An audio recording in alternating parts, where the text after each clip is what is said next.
زینت نہیں ہے۔ ہمیں اسی سے اندازہ لگا لینا چاہیے کہ ہماری موت نے، ہماری حیات نے اتنا وقت دیا ہے کہ ہم آج 1448 ہجری کے عشر محرم میں شریک ہیں، لیکن ظاہر ہے آغاز سفر ہے، ابتداء محرم ہے۔ ہم سب کی ذمہ داری ہے کہ وہ مومنین و مومنات جو پچھلے سال اس فرش عزا کی زینت تھے، اس سال فرش عزا کی زینت نہیں ہے، میں تمام مومنین و مومنات سے مؤدبانہ مخلصانہ گزارش کروں گا، ایک مرتبہ سورہ الحمد، 3 مرتبہ سورہ اخلاص کی تلاوت فرما کر ان تمام مومنین و مومنات کے رکوع کے ساتھ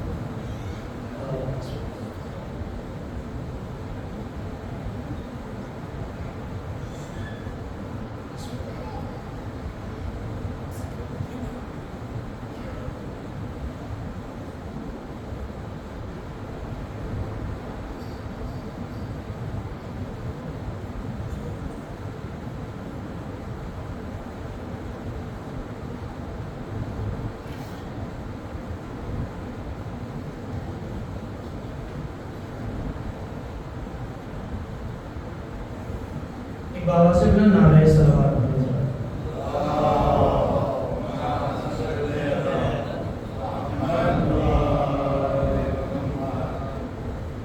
1447 ہجری کا آخری سورج ڈوب گیا اور 1448 ہجری کا ماہ محرم اپنے آبوتاب کے ساتھ روشن ہو گیا۔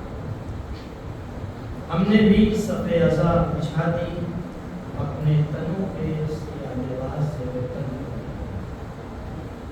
عزیزان ایمان،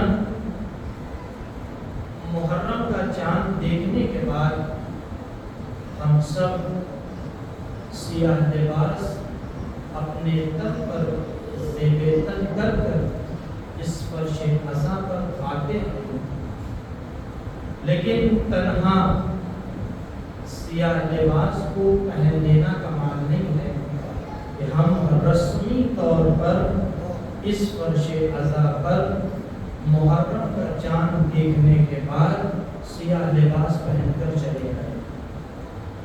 یہ سیاہ لباس ہماری زینت ہے، یہ سیاہ لباس ہماری پہچان ہے، یہ سیاہ لباس ہماری قوم کی شناخت ہے۔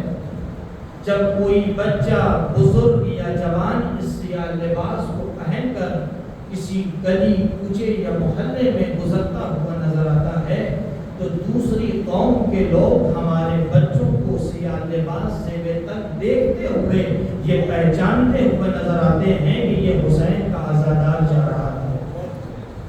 اب ظاہر سی بات ہے کہ جب یہ سیاہ لباس پہننے کے بعد دوسری قومیں ہمیں پہچانتی ہیں کہ یہ حسین کا عزادار ہے تو پھر ہماری ذمہ داری اور زیادہ بڑھ جاتی ہے۔ اگر دوسری قوموں کو یہ شناخت ہو رہی ہے کہ سیاہ لباس کے ذریعے سے یہ پہچانا جا رہا ہے کہ سیاہ لباس یہ حسین کے عزادار کی پہچان ہے، تو حسین کا عزادار کیسا ہونا چاہیے؟ حسین کے عزادار کی پہچان کیسی ہونی چاہیے؟ جب حسین کا عزادار اپنے اندر اعمال حسنہ کو رکھے گا، جب حسین کا عزادار اپنے اندر اخلاق کو بلند کرے گا، جب حسین کا عزادار اپنے کردار کو اعلیٰ کرے گا، تو جب یہ گلی کوچے یا محلے میں گزرتا ہوا نظر آئے گا تو دوسری قوم کے بچے، دوسری قوم کے بزرگ، دوسری قوم کے جوان یہ کہتے ہوئے نظر آئیں گے یہ کوئی عام بچہ نظر نہیں آ رہا ہے بلکہ یہ حسین کا عزادار جا رہا ہے۔ یہ اس وقت ہوگا جب ہمارے اعمال اچھے ہوں گے، ہمارا کردار اچھا ہوگا، ہمارا اخلاق اچھا ہوتا ہوا نظر آئے گا۔ ایک ساتھ محمد والے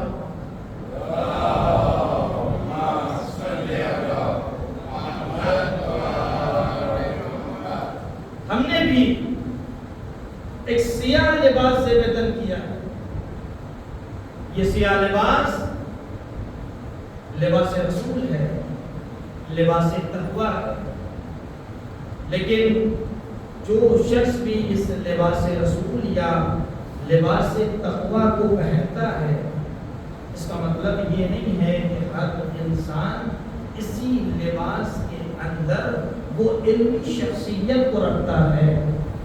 بہت سارے لوگ اس کا سوء استعمال اور سوء فائدہ اٹھاتے ہوئے نظر آتے ہیں، لیکن عزیزان گرامی میں آپ کی خدمت عالیہ میں عرض کروں کہ آج جو میں سیاہ لباس پہن کر اس منبر رسول پر بیٹھا ہوں، نہ میں کوئی ذاکر ہوں، نہ کوئی مفکر ہوں، نہ کوئی مدبر ہوں، نہ کوئی علامہ ہوں، نہ کوئی مجتہد ہوں، نہ کوئی آیت اللہ ہوں۔ یہ سارے کے سارے القاب انہی سیاہ لباس اور لباس رسول اور لباس تقویٰ سے منسوب ہیں۔ جب ہم نے سارے کے سارے القابات آپ کے اذہان عالیہ تک پہنچایا تو آپ کے اذہان عالیہ میں ایک سوال اٹھا ہوگا اور آپ کے ذہن میں ایک سوال گردش کر رہا ہوگا، بابو جب آپ کچھ بھی نہیں ہو، نہ آپ ذاکر ہو، نہ آپ مولانا ہو، نہ آپ مجتہد ہو، نہ آپ مفسر ہو، نہ آپ آیت اللہ ہو، جب آپ کچھ بھی نہیں ہو تو آج منبر رسول پر کیوں بیٹھے ہو؟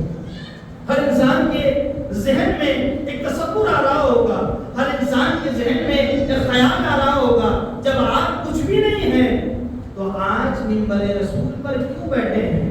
میں آپ کو اس کی مثال تاریخ سے پیش کرنا چاہتا ہوں۔ تاریخ نے لکھا کہ جب مصر کے بازار میں جناب یوسف کی بولی لگ رہی تھی تو اس مصر کے بازار میں بڑے بڑے خریدار آئے تھے، بڑے بڑے بادشاہ آئے تھے، بڑے بڑے دولت مند والے افراد آئے تھے، بڑے بڑے ثروت مند والے افراد آئے تھے۔ انہی دولت مندوں میں، انہی ثروت مندوں میں، انہی بادشاہوں میں، انہی وزراؤں میں ایک ضعیفہ تھی جس کے ہاتھ میں ایک چھوٹی سی پوٹلی تھی۔ پوٹلی کی خاصیت کیا ہے؟ پوٹلی کی ڈیفینیشن کیا ہے؟ جب بھی کوئی کسان کھیت میں کھیتی کرنے کے لیے جاتا ہے تو اپنے وہ چھوٹے سے اسباب کو مہیا کر کر اپنے کاندھے پر ایک پوٹلی بناتا ہے اور اس پوٹلی بنانے کے بعد اپنے کھیت میں کھیتی کرنے کے لیے چلا جاتا ہے۔ کسان سے پوچھا گیا اس پوٹلی کی ڈیفینیشن کیا ہے؟ کسان نے یہی جملہ کہا، اس پوٹلی میں کچھ بھی نہیں ہے، صرف اور صرف وہ چیزیں رکھی ہوئی ہیں جو ہمیں اس کھیتی کے دوران کام آنے والی ہیں۔ ضعیفہ نے یہی جملہ کہا، میرے ہاتھ میں ایک چھوٹی سی پوٹلی تھی، جہاں سارے کے سارے بادشاہ آئے، جہاں سارے کے سارے وزراء آئے، سارے کے سارے دولت مند والے افراد آئے، انہی دولت مندوں میں، انہی ثروت مندوں میں، انہی بادشاہوں میں، انہی وزراء میں ایک ضعیفہ تھی جس کے ہاتھ میں ایک چھوٹی سی پوٹلی تھی۔ ایک مرتبہ ایک بادشاہ کی نگاہ اس ضعیفہ پر پڑی، بادشاہ نے اس ضعیفہ سے یہی جملہ کہا، اے ضعیفہ کیا تم اس چھوٹی سی پوٹلی کے ذریعے سے اس حسین یوسف کو خرید لو گی؟ عجب نہیں کہ اس ضعیفہ نے بڑا حسین اور خوبصورت جملہ کہا، اور یہی جملہ کہا اس ضعیفہ نے، کیا اے بادشاہ سنو، ہم اس چھوٹی سی پوٹلی کے ذریعے سے اس حسین یوسف کو خرید تو نہ سکیں گے، لیکن ہاں جب یوسف کے خریدار کی فہرست تیار ہوگی تو اس میں میرا نام آئے گا۔ میں آج تمام عزاداروں کو یہ بتائے دینا چاہتا ہوں کہ میں کچھ بھی نہیں ہوں، نہ مولانا ہوں، نہ مجتہد ہوں، نہ مفکر ہوں، نہ علامہ ہوں، نہ مفسر ہوں، لیکن آج منبر رسول پر اس لیے بیٹھا ہوں کہ جب روز محشر شہزادی فاطمہ الزہرا ذاکرین کی فہرست تیار کرے تو اس میں اس حقیر ذاکر کا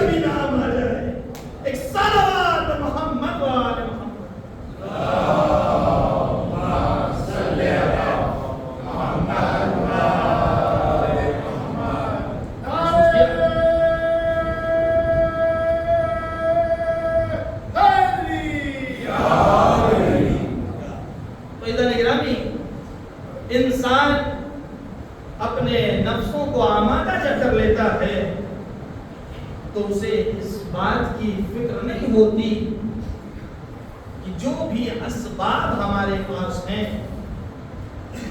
ان اسباب کے ذریعے سے ہم اس حسین یوسف کو خرید سکیں یا نہ خرید سکیں. ہمارے لیے تو شرف صرف اور صرف اتنا ہے کہ یوسف کے خریدار کی فہرست میں میرا نام آ جائے. ہمارا شرف بھی بس اتنا ہے کہ ہم ذاکرین کی فہرست میں ہمارا نام آ جائے. عزاداروں کے لیے شرف صرف اور صرف اتنا ہے کہ عزاداروں کی فہرست میں ہمارا نام آ جائے. ہم بھی اتنے آقا کے اور شہزادی فاطمہ الزہرا سلام اللہ علیہا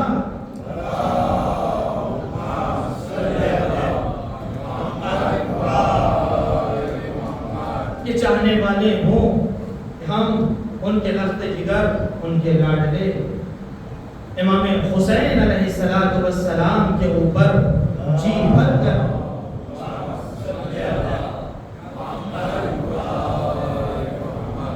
کریا کر سکیں اور شہزادی کی خدمت میں ان کے لال کا بھروسہ پہنچے. ہمارے لیے تو یہ شرف ہے.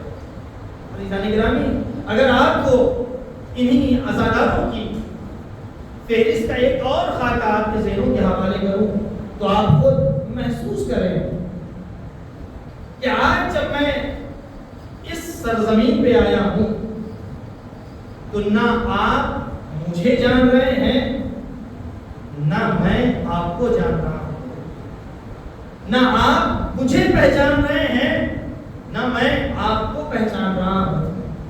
آپ کے دیار محبت میں پہلی مرتبہ حاضری کا شرف ہے، لیکن آپ ذرا محسوس کریں کہ ہم عزادار ہیں. ہمارے عزاداروں کی کیفیت کیا ہے، ہماری اہمیت کیا ہے. نہ آپ مجھے پہچان رہے ہیں نہ میں آپ کو پہچان رہا ہوں. نہ میں آپ کی سماعت سے واقف ہوں نہ آپ میری فن خطابت سے واقف ہیں.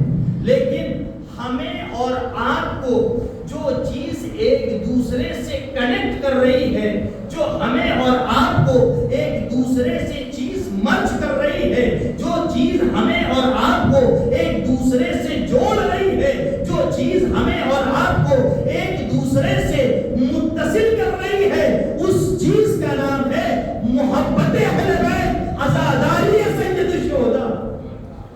ہم عزادار ہیں. عزاداری کی وجہ سے اور عزادار ہونے کی وجہ سے، محبت اہل بیت کی وجہ سے ہم اور آپ ایک دوسرے سے کنیکٹ ہو رہے ہیں. ہم اور آپ ایک دوسرے کو پہچان رہے ہیں. اس در کی خاصیت ہی یہ ہے کہ یہ در وہ در ہے جو غیروں کو بھی اپنا بناتی ہوئی نظر آتی ہے. اس در کی خاصیت یہ ہے کہ اس در پر کسی بھی مذہب و ملت کی کوئی قید نہیں ہے. ہر انسان اپنے مذہب و ملت کے ساتھ اس فرش عزا پہ آتا ہے اور شہنشاہ حسین کو خراج عقیدت پیش کرتا ہوا نظر آتا ہے. شہنشاہ حسین اس کی عقیدت کے اعتبار سے اس کے عقیدت کا پرسہ پیش کرتے ہوئے ہر انسان سمجھ رہا ہے اور ہر انسان اپنے عقیدے کے اعتبار سے کوئی مذہب و ملت کی قید نہیں. ہمارے یہاں کا عزا خانہ کھلا ہوا ہے.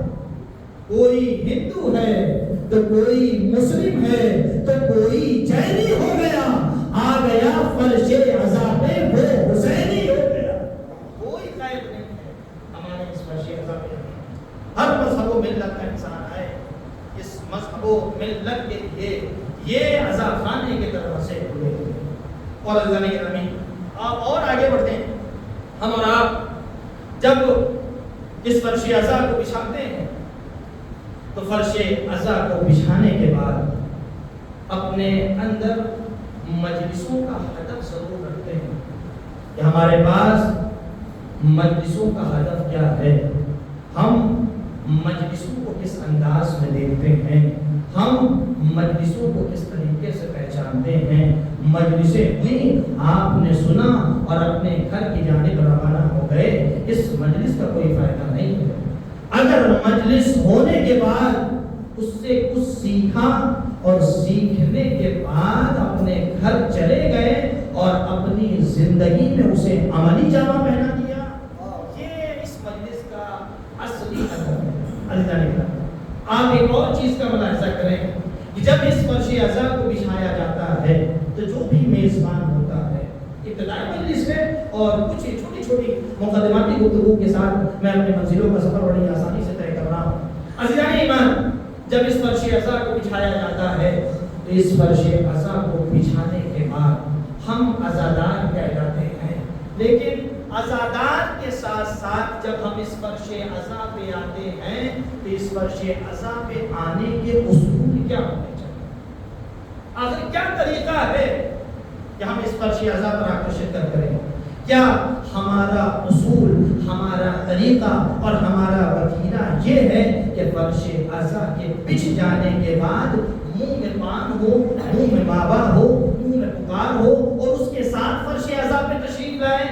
آیا یہ ہمارا شیوا ہے یا ہمارا شیوا یہ ہے کہ اس فرش عزا پہ آنے سے پہلے باوضو ہو کر اس فرش عزا پہ شرکت کریں؟ جس دن انسان کو یہ پتہ چل جائے گا کہ اس فرش عزا پر تنہا عام ہستیاں نہیں آتی ہیں بلکہ وہ ذوات مقدس جیسی ہستیاں آتی ہیں جو کس کے شانوں میں اور کس کے بغل میں، کس کے زانوؤں کے بغل میں بیٹھی ہوئی ہیں. نہیں معلوم جس دن انسان کے دل میں یہ خیال پیدا ہو جائے گا پھر یہ ممکن ہی نہیں کہ وہ اس منہ میں پان کھا کر آئے، پکار کھا کر آئے، ماوا کھا کر آئے. اس کی ذمہ داری بلکہ شرعی ذمہ داری بن جائے گی اس فرش عزا پر باوضو ہو کر آئے.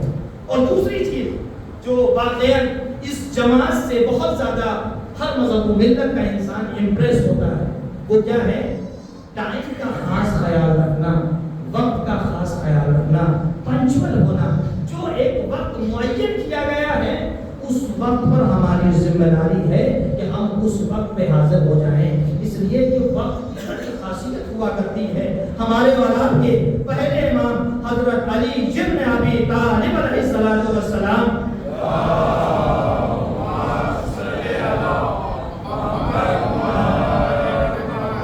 ارشاد فرماتے ہیں الفرصۃ تمر مر السحاب. فرصت کے وقت کو غنیمت جانو اس لیے کہ یہ بادلوں کی طرح گزر جاتے ہیں. اگر مجلس کا وقت 9 بجے ہے اور اگر کوئی انسان 9:10 پہ آتا ہے تو جو چیزیں 10 منٹ میں بیان کی گئی ہیں وہ کبھی زندگی میں وہ 10 منٹ واپس آنے والا نہیں. ہمارے اور آپ کے پہلے امام ارشاد فرماتے ہیں فرصت کے وقت کو غنیمت جانو اس لیے کہ یہ بادلوں کی طرح گزر جاتے ہیں. اس لیے کہ وقت کی ایک الگ کیفیت ہے، وقت اپنے اندر ایک اہمیت رکھتا ہے. وقت کبھی ماہ و سال میں تبدیل ہوتا ہے اور ماہ و سال صدیوں میں تبدیل ہو جاتے ہیں. اس وقت میں غرب پایا جاتا ہے اور جب بھی افق پہ محرم کا چاند نمودار ہوتا ہے وقت اپنی اوقات کو سمجھنے کے لیے درِ زہرا پر آ کر سجدہ ریز ہو جاتا ہے. جب ہم آج وقت کو پہچان لیں گے تو وقت کے امام کو پہچاننے میں مشکل نہ ہو، وقت کے امام کو پہچاننے میں مشکل نہ ہوگی. اس لیے کہ وقت بڑی بڑی شخصیتوں کو اپنے قبرستان میں دفن کر چکا ہوتا ہے. یہ وقت دیکھ رہا ہوتا ہے کہ بڑے بڑے بادشاہوں کے دربار تاراج ہو گئے. یہ وقت دیکھ رہا ہوتا ہے کہ بڑے بڑے بادشاہوں کے تخت پلٹ گئے. یہ وقت کا ہی کمال ہے. یہ وقت ہی ہے جو ایک ایک زمرے کو پہچانتا ہوا نظر آتا ہے. یہ وقت ہی ہے جو ایک ایک کیفیتوں کو پہچانتا ہوا نظر آتا ہے. لیکن الحمدللہ جیسے میں نے ایک بادشاہ کا دربار ایسا دیکھا کہ جیسے ہی وقت کے ساتھ افق پہ محرم کا چاند نمودار ہوتا ہے جیسے دربار کل سجا تھا ویسے دربار آج سجتا ہوا نظر آتا ہے. اس لیے کہ تخت اجالا اس کا ہے، دربار اجالا اس کا ہے. جس کا کوئی وارث نہ ہو الحمدللہ ہمارا وارث آج بھی موجود ہے، کل بھی ہمارا وارث موجود تھا. ایک صلوات محمد وال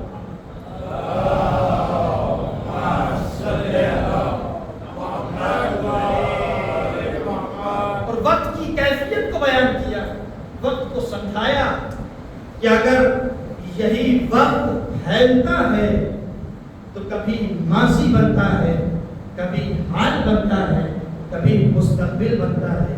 چھوٹے بچوں کی خدمت عالی میں عرض کروں، کبھی پاسٹ ٹینس، پریزنٹ ٹینس اور فیوچر ٹینس میں یہی وقت تبدیل ہو جاتا ہے، لیکن جب اسی وقت کو سمیٹا جاتا ہے تو دو جملے نکل کر سامنے آتے ہیں، یا آج بنتا ہے یا کل بنتا ہے۔ تاریخ نے ان دونوں لفظوں کو اپنے دامن میں چڑھا دی اور کہا میرے پاس کل کی بھی مثال موجود ہے، آج کی بھی مثال موجود ہے۔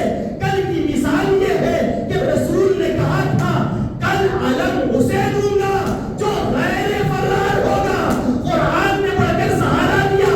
آج کی مثال یہ ہے الیوم اکملت لکم دینکم، میں نے آج دین مکمل کر دیا، آج نعمتیں تمام کر دی، آج تمہارے دین سے راضی ہوتا ہوا نظر آیا۔ ایک صلوات محمد والے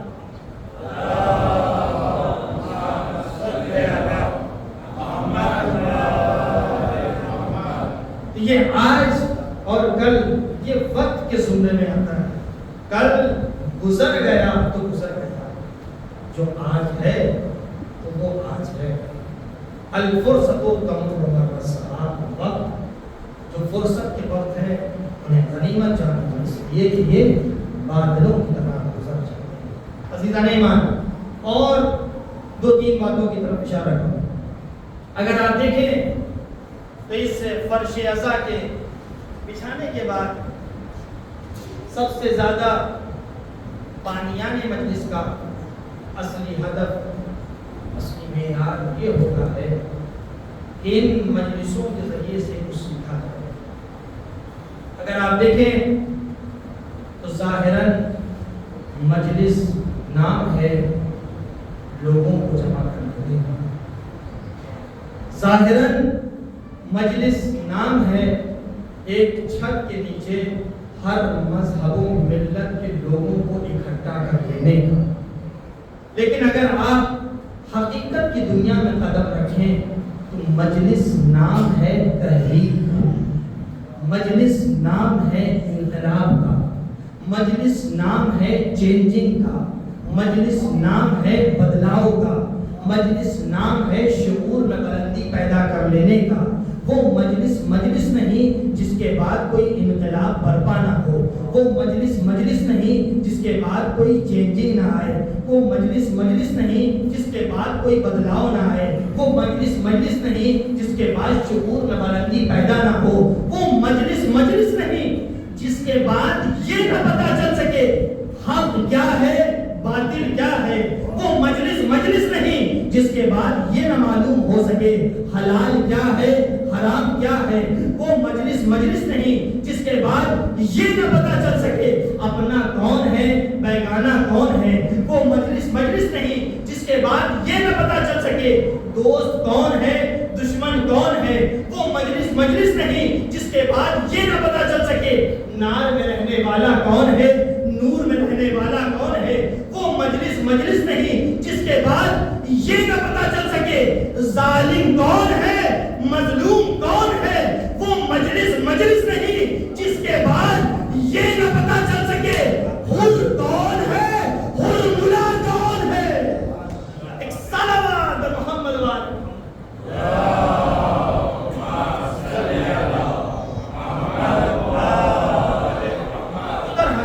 یہ مجلس ہمیں دو نظریوں کا پیغام دیتی ہے۔ یہ مجلس ہمیں بتاتی ہے کہ ہمارے پاس دو نظریے پائے جاتے ہیں، ہمارے پاس دو فرقہ موجود ہے، ایک حسینیت جیسا فرقہ ہے، ایک یزیدیت جیسا فرقہ ہے، ایک حر علیہ السلام جیسا کردار ہمارے پاس موجود ہے، ایک حرملہ جیسا کردار موجود ہے۔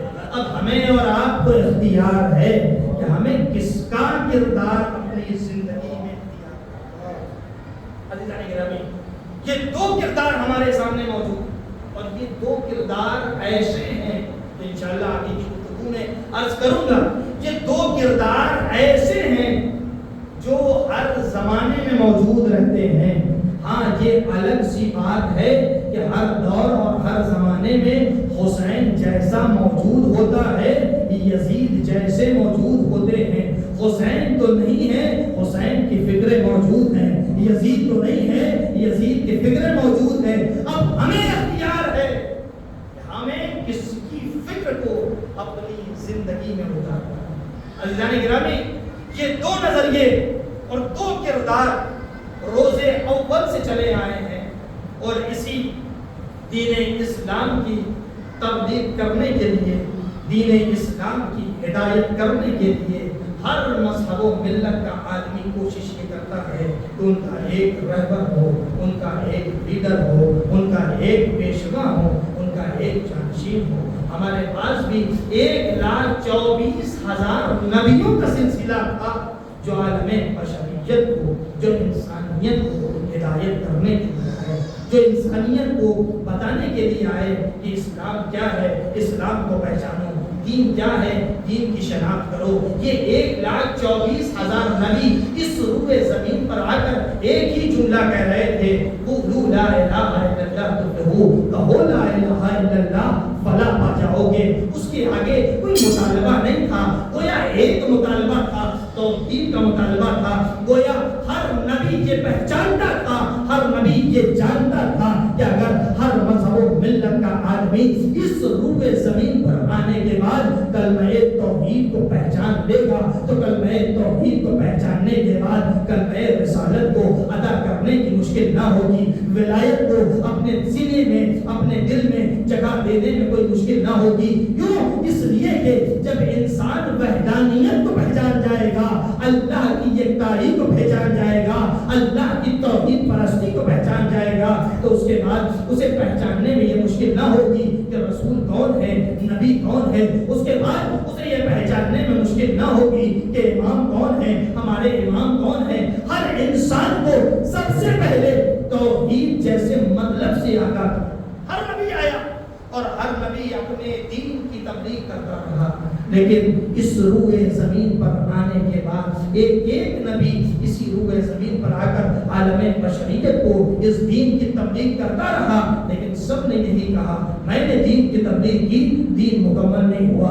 آدم آئے, انہوں نے دین کی تبلیغ کی, دین مکمل نہیں ہوا. موسیٰ آئے, انہوں نے دین کی تبلیغ کی, دین مکمل نہیں ہوا. یہاں تک کہ ایک کم 1,24,000 نبی جب اس روئے زمین پر آئے تو ہر نے یہی کہا ہم نے اس دین کی تبلیغ کی, لیکن دین مکمل نہیں ہوا. لیکن جب ہمارے اور آپ کے آخری نبی حضرت محمد مصطفیٰ صلی اللہ علیہ وآلہ وسلم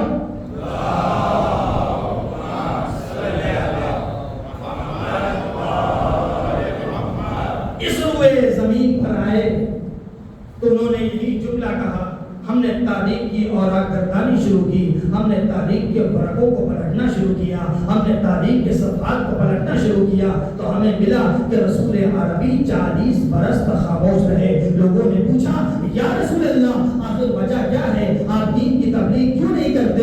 رسول عربی نے یہی جملہ کہا, مجھے ایک ناصر کی ضرورت ہے, مجھے ایک مددگار کی ضرورت ہے. سب نے یہی جملہ کہا یا رسول اللہ آپ کو کیسے ناصر کی ضرورت, آپ کے اندر آدم کا علم موجود, نوح کا تقویٰ موجود, ابراہیم کی خلت موجود, موسیٰ کی ہیبت موجود, یعقوب کا صبر موجود, یوسف کا حسن موجود, آپ کو کیسے ناصر کی ضرورت ہے؟ رسول عربی نے یہی جملہ کہا, ہمیں ایسے ناصر کی ضرورت نہیں جو پانی تک محدود, ہمیں ایسے ناصر کی ضرورت نہیں جو زمین تک محدود, ہمیں ایسے ناصر کی ضرورت نہیں جو آسمان تک محدود, ہمیں ایسے ناصر کی ضرورت نہیں جو خلا اور فضا تک محدود, بلکہ ہمیں ایسے ناصر کی ضرورت ہے جس کے اندر آدم کا علم بھی ہو, نوح کا تقویٰ بھی ہو, ابراہیم کی خلت بھی ہو, موسیٰ کی ہیبت بھی ہو, یعقوب کا صبر بھی ہو, یوسف کا حسن بھی ہو.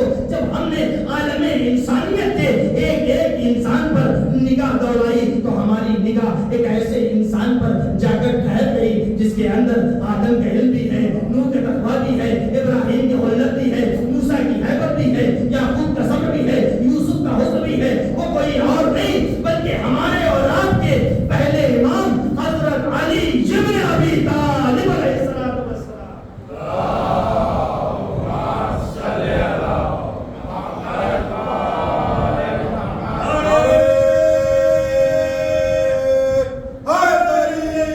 یا جن کے اندر آدم کا علم، نوح کا تقویٰ، ابراہیم کے اندر موسیٰ کی محبت، گویا یوں کہا جا سکتا ہے کہ ولیوں کی ایک ایک صفات ایک خط۔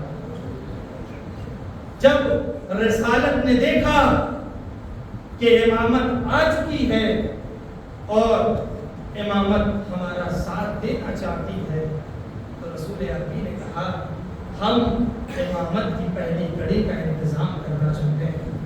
خداوند عالم نے رسول عربی تک پیغام پہنچایا، اور ایسے ویسے انداز میں نہیں، یہی وہ رسول ہے جسے ہمیشہ کبھی مزمل و مدثر کے لقب سے یاد کیا تھا، لیکن وہی خدا جب اس ولایت جیسے تحفے کو پہچانا چاہ رہا ہے، پہنچانا چاہ رہا ہے، تو انداز بدلا ہوا ہے۔ یا ایھا الرسول بلغ ما انزل الیک من ربک وان لم تفعل فما بلغت رسالہ۔ اے رسول، اس پیغام کو لوگوں تک پہنچا دیجئے جس کا حکم ہم آپ کو پہلے دے چکے۔ اگر آپ نے یہ پیغام نہ پہنچایا تو گویا کار رسالت کا کوئی کام ہی انجام نہیں۔ آخر وہ کون سا ایسا میسج تھا، وہ کون سا ایسا کام تھا جس پر پوری کار رسالت سمٹی ہوئی ہے؟ وہ کوئی اور تحفہ نہیں تھا، بلکہ اس تحفے کا نام ولایت علی بن ابی طالب علیہ السلام۔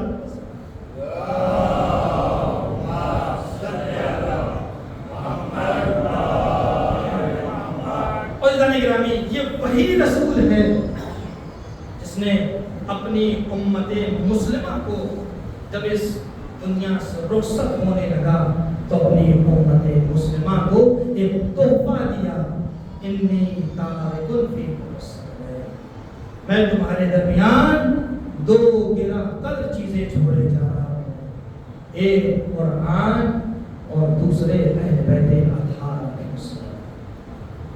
ہماری مجلسوں کا عنوان انشاءاللہ عشر محرم میں اہل بیت اطہار علیہ السلام کی فضیلت اور قرآن کی فضیلت پر روشنی ڈالنا۔ یہ ہمارا ایک موضوع کا مقدمہ تھا جو میں نے آپ کی خدمت عالی میں عرض کیا۔ جب رسالت کو امامت جیسا تحفہ ملا تو امامت جیسے، نبوت جیسے، رسول نے امامت کو ولایت جیسا تحفہ اور ولایت جیسا تحفہ اس انداز میں دیا کہ 1.25 حاجیوں کے بیچ میں یہ اعلان کیا، من کنت مولا فہذا علی، جس کا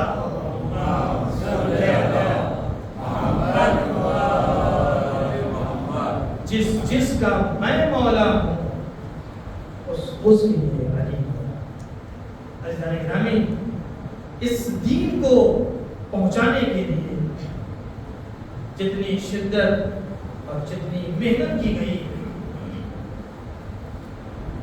رسالت نے اس دین کو پہنچانے کی کوشش کی، نبوت نے اس دین کو پہنچانے کی کوشش کی، اور امامت نے اس دین کو اس انداز میں پہنچایا کہ امامت نے یہی جملہ کہا، اگر کربلا کے میدان میں حسین کو جانا پڑے گا اور حسین اپنی جان کا نذرانہ پیش کرنا پڑے گا، اور حسین کو اگر ششماہ مجاہد کا تحفہ پیش کرنا پڑے گا، تو یہ حسین اس دین کو پہنچانے کے لیے اور اس دین کو بچانے کے لیے۔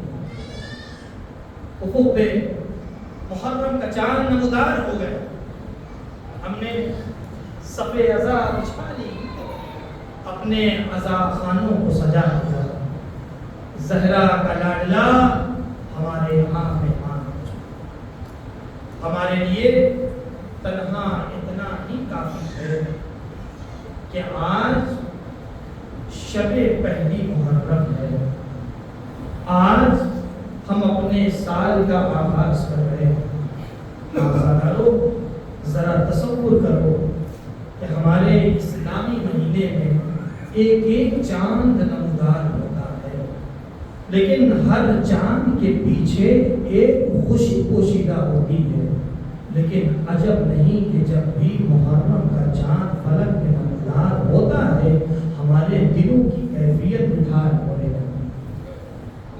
دلوں کی کیفیت بے چین ہو جاتی ہے، اور ہم اس چیز کا اندازہ کریں یا نہ کریں، اس چیز کا اندازہ وہ کر سکتا ہے جو بدن سے دور ہو۔ جو بدن سے دور ہوتا ہے نا، وہ اس کی کیفیت کو بڑی آسانی سے محسوس کر سکتا ہے۔ آپ ذرا محسوس کریں کہ ایک عام انسان جب بدن سے دور ہوتا ہے، محرم کا چاند افق پہ نمودار ہوتا ہے، اس کی آنکھیں نم ہو جاتی ہیں، اس کی آنکھیں اشکبار ہو جاتی ہیں، وہ کوشش یہ کرتا ہے کہ میں کسی بھی طرح اپنے آپ کو وطن پہنچا لوں۔ ذرا تصور کرو، جب سکینہ قید خانے میں ہے تو جب بھی پرندوں کو وطن جاتے ہوئے دیکھتی ہوگی، ارے سکینہ یہی جملہ کہتی ہے، اے پھوپھی اماں یہ پرندے کہاں جا رہے ہیں؟ پھوپھی یہی جملہ کہتی ہے، اے سکینہ یہ پرندے اپنی وطن کی اور جا رہے ہیں۔ سکینہ معصوم بڑے انداز میں یہی جملہ کہتی ہے، اے پھوپھی اماں مجھے اپنا وطن کب نصیب ہوگا؟ جزاک اللہ، خدا آپ کو کوئی غم نہ دے سوائے غم سید الشہداء کے۔ آزاداروں یہ کون سا چاند ہے جو فلک پہ نمودار ہوا ہے؟ یہ وہ چاند ہے جس چاند کے دیکھنے کے بعد زہرا کا چاند کھو گیا۔ یہ چاند وہ چاند ہے جس چاند کے دیکھنے کے بعد رباب کا چاند تیر کھا کر سو گیا۔ یہ چاند وہ چاند ہے جس چاند کے دیکھنے کے بعد لیلا کا چاند گیا تو واپس نہ آیا۔ ارے یہ چاند وہ چاند ہے جو بنی ہاشم کا چاند عباس دریا کے کنارے اپنا شانہ کرنا چاہتا۔ یہ وہ چاند ہے۔ اللہ تعالیٰ محسوس کرو اس چاند کی کیفیت کو۔ جب بھی اہل مدینہ افق پہ محرم کا چاند دیکھتے تھے تو اہل مدینہ کا یہ دستور تھا کہ اہل مدینہ کبھی بھی افق پہ محرم کا چاند نہیں دیکھتے تھے، بلکہ صادق آل محمد کے گھرانے سے آواز گریہ اس قدر بلند ہوتا تھا کہ اہل مدینہ سمجھ جاتے تھے کہ افق پہ محرم کا چاند نمودار۔ آزاداروں دو جملے مسائل کے اور آپ کی زحمت تمام کروں گا۔ آزاداروں بڑی جلدی جلدی اپنی گفتگو کا اختتام کر رہا ہوں۔ آزاداروں روایت بیان کرتی ہے کہ یہ وہ چاند ہے کہ اس چاند کے دیکھنے کے بعد حسین مظلوم نے انکار بیعت کیا۔ انکار بیعت کرنے کے بعد حسین مظلوم نے اپنے دل عزیز وطن مدینے کو ترک کیا۔ آزاداروں ذرا تصور کرو نا، یہ مدن یہ وطن کیسا وطن ہوتا ہے؟ ہر انسان کوشش کرتا ہے کہیں بھی ہو، جیسے ہی محرم کا چاند نمودار ہو ہم اپنے آپ کو وطن پہنچا لے، لیکن کیسی آل محمد کے اوپر مصیبت چھا گئی کہ آل محمد نے اس چاند کو دیکھنے کے بعد اپنا وطن عزیز مدینے کو ترک کر رہے ہیں۔ حسین مظلوم نے انکار بیعت کیا۔ انکار بیعت کرنے کے بعد ایک مرتبہ بیت الشرف میں وارد ہوئے۔ بیت الشرف میں وارد ہونا تھا کہ ایک مرتبہ حسین مظلوم نے اپنے سامان سفر کو آمادہ کیا۔ سامان سفر آمادہ ہونے لگا، بھائی کا یہ منظر بہن نے دیکھا۔ بہن نے یہی جملہ کہا، بھیا آخر وجہ کیا ہے؟ سامان سفر کیوں آمادہ ہو رہا ہے؟ حسین نے یہی جملہ کہا، اے بہن زینب اب یہ مدینہ رہنے کے قابل نہیں ہے، ارے سنت نبوی کو پامال کیا جا رہا ہے۔